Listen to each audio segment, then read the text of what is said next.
Diz assim, pedis e não recebeis, porque pedis mal, para gastardes com os vossos próprios prazeres. O cara chega pra Deus e fala assim, Deus, eu tô querendo muito uma Ferrari, sabe? Eu tô querendo me levantar nessa vida. Eu falo, cara, por que eu vou dar uma Ferrari pra esse cara? Não tem sentido. É o seguinte, o que você chama de problema, Deus chama de treinamento. Então pra você é um problema. Entendeu? Você tá vendo como problema. Deus que tá lá de cima, já viu ali. Eu até os meus 17 anos... Nossa, com muita força. Eu sempre usei minha fé como oficina dos meus próprios desejos, cara. Era só pedir, Bruné. Eu só pedia. Pra mim, a fé era uma oficina de criar os meus desejos. E eu vejo que isso é um grande ponto de gargalo. Não consigo afirmar com exatidão, mas eu vejo que são dois pontos, assim. Que a fé, que eu vejo que é um ponto de que muita gente se encontra. Assim, parece que é um afunilamento.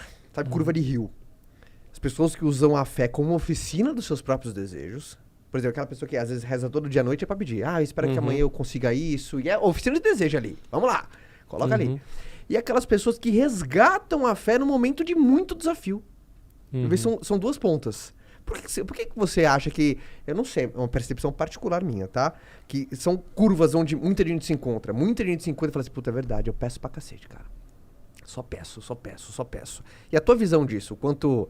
É legal, não é legal, pedir demais, não pedir, qual que é às vezes, sabe, qual que é o ponto limite?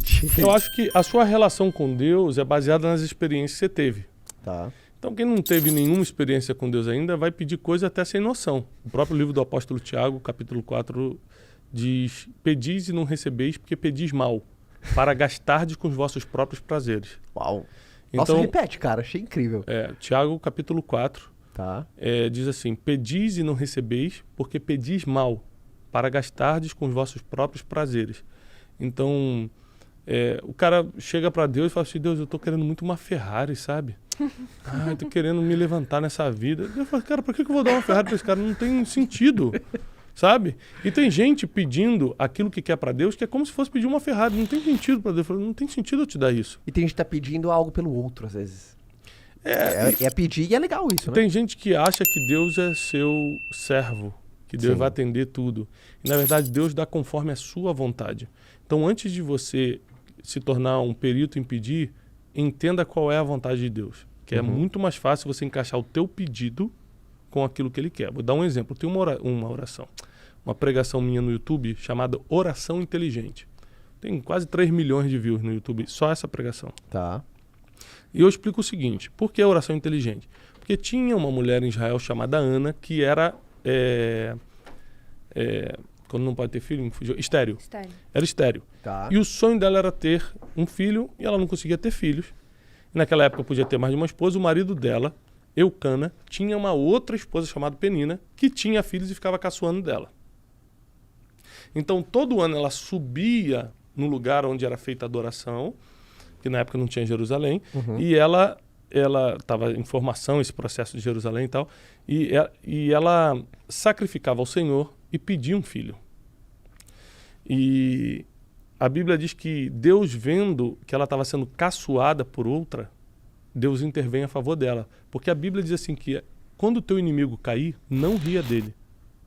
Porque Deus pode ver isso e ter misericórdia do inimigo. Então, assim... Cara, a Bíblia é muito perfeita. O negócio foi escrito 1000 anos antes, encaixa com o que está acontecendo aqui. É um negócio assim, cara, é muito perfeito. É aquela coisa que um cara caiu, nunca torça contra alguém, né? Exatamente. Não, segue tua vida, deixa a justiça de Deus cuidar. Da mesma forma, não procura a justiça própria. A Bíblia diz que nós temos um advogado, Jesus Cristo, é Ele que resolve. E eu creio nisso e estou de pé até hoje, 40 anos de idade, estou seguindo. Tá. Então, ela pede e Deus apressa o pedido dela primeiro porque ela estava debaixo de perseguição. Toda vez que você está debaixo de uma perquisição, de uma calúnia, de alguém querendo competir com você, sendo injusto com você, Deus sempre fica do lado mais fraco. Deus sempre fica do lado do órfão e da viúva. Está na Bíblia, está escrito, não é o que eu acho, não.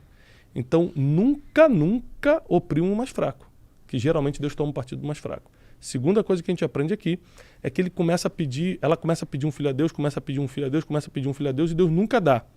Mas tem uma época que o povo de Israel começa a pedir um profeta. Nós precisamos de um profeta. Ele fala, caramba, eu preciso fazer nascer um profeta. Deixa eu ver quem está na fila dos pedidos de filho. Então ela queria um filho, Deus queria um profeta. E aí em um dos anos ela faz uma oração. Ela fala assim, ela alinhou a oração dela. Se tu me deres um filho, eu te devolvo o mesmo filho como um profeta. Ele falou, fechado, pronto. Deus dá o filho para ela no mesmo ano, tira a vergonha dela, porque aí acaba aquela perseguição, a outra para de caçoar, não sei o que, papá. E ela pega Samuel, nasce o famoso profeta Samuel, daí vem o famoso profeta Samuel, que foi o profeta que ungiu Davi a rei, pai de Salomão. E ela devolve ele no templo e fala assim, ó, tá aqui o meu filho. Quando ele desmamou, ela levou no templo e falou, tá aqui, eu devolvo. Aí a Bíblia diz, e Ana volta para casa e tem muitos outros filhos e filhas. Então, é uma história assim que mexe muito com a minha fé, porque é você alinhar a sua oração com a vontade de Deus. Aí as coisas acontecem. Se eu pedir coisa que não tem nada a ver, eu falo, tá doido. É a mesma coisa, eu tenho 4 filhos. Meu filho José chegar, pai, você me ama? Claro, filho, te amo. Me dá uma Lamborghini? Não tem sentido nenhum esse pedido. Não tem sentido, você não tem idade, você não tem carteira. A gente não tem dinheiro para isso. Eu vou pedir pro tio Caio, quem sabe ele transfere. Tio Caio faz um pix pra gente. Mas isso é uma coisa que eu sempre falo, né? É o quanto a gente julga as coisas. Ah, tá dando errado. Mas tá dando errado porque dentro do seu julgamento você acha que tá dando errado.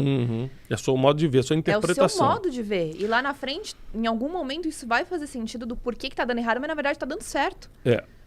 Isso tem a ver com uma frase que eu coloquei num dos meus últimos livros. Agora eu coloquei o seguinte: o que você chama de problema, Deus chama de treinamento. Então para você é um problema. Entendeu? Você tá vendo como problema. Deus que tá lá de cima já viu a linha do tempo toda, viu a timeline, já viu. Ele falou: isso aqui é um treinamento necessário para você entender isso aqui na frente. Só que você não consegue chegar lá na frente, então você acha que é só um problema. E não é um treinamento. É muito bom viver assim, com essa linha. Não facilita o encarar de cada coisa? Não, facilita muito. A gente acabou, por exemplo, de perder uma amiga muito querida, morreu. Ataque do coração do nada, nova. Buf.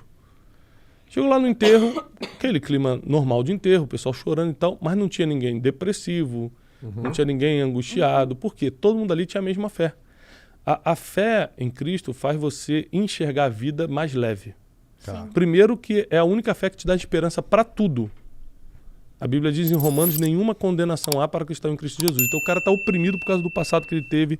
A mulher acha que nunca mais será perdoada por causa da vida que levou lá no passado. E Jesus fala, não, em mim todo mundo é nova criatura, eu deleto o teu passado.